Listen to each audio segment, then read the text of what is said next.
Welcome back, everyone, to MSNBC's continuing coverage of the strikes in Syria. For more reaction from Congress on all of this, I'm joined now by Congressman John Garamendi. He's a Democrat from California and serves on the House Armed Services Committee. Congressman, thank you very much for staying up late and joining us this evening. Let me begin, sir, with your perspective on what happened tonight. Does the president have the legal authority to carry out the strikes that he ordered? Absolutely not. This is just one more example of a president that doesn't give a hoot about the laws of the United States or the Constitution. I picked up the Constitution on the way in, listening to everybody. Congress, only Congress, Article 1, Section 8, has the power to declare war. Article 2, Section 2, the president is a commander-in-chief. That is all that the Constitution says. It doesn't say anything about the power of the president to wage war. There is a War Powers Act out there which also restricts the president's power to wage war. What we have to do is to regain the power of Congress. We cannot allow this man, this president, to run all around this world just sending off missiles whenever he thinks there's a problem out there. Indeed, there is a problem. There's a very, very serious problem in Syria. Assad is a butcher. He is doing terrible things to his people.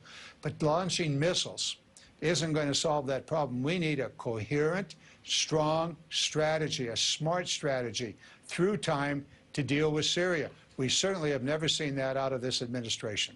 But, Congressman, I have to push back a little bit and say that when President Obama went to Congress to try to get the authorization for the use of force, he didn't get that from Congress. And when that red line and when that red line was broken, there were those that made the argument that there are elements of self-defense that the United States has to engage in when chemical weapons are being used. You're not seeing it. Those weapons were not used against the United States. They were not used anywhere near the United States soldiers.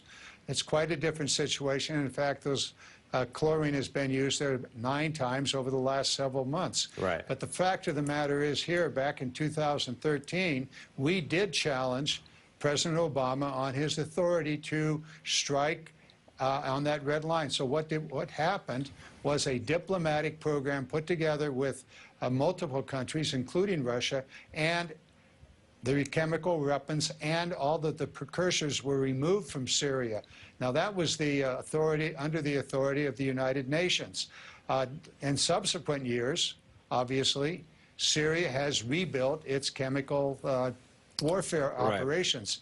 Now, here we are. So where do we go from here? There is no strategy other than to launch a bunch of missiles. That may have some very short-term effect, but it isn't going to deal with this terrible war. The Civil War is 7 years old.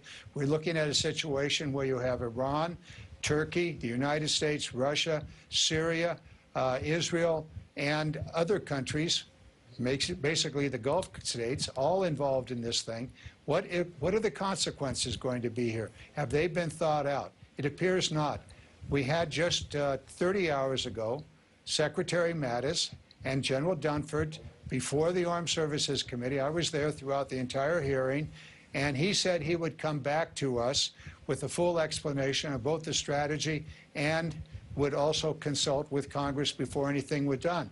Perhaps he did consult with the Big Four, the 4 legislative leaders. We don't know that yet. But what we do know is that the words that are used to justify this simply are not there. And of course, we remember the infamous tweet from President Trump saying that the president, back then, President Obama, must get congressional approval before attacking Syria. Big mistake if he does not. A couple years since those tweets, the president is now doing exactly the opposite of that. All right, Congressman John Garamendi, thank you very much, sir, for joining us this evening. Thank you. Let's turn now to NBC's news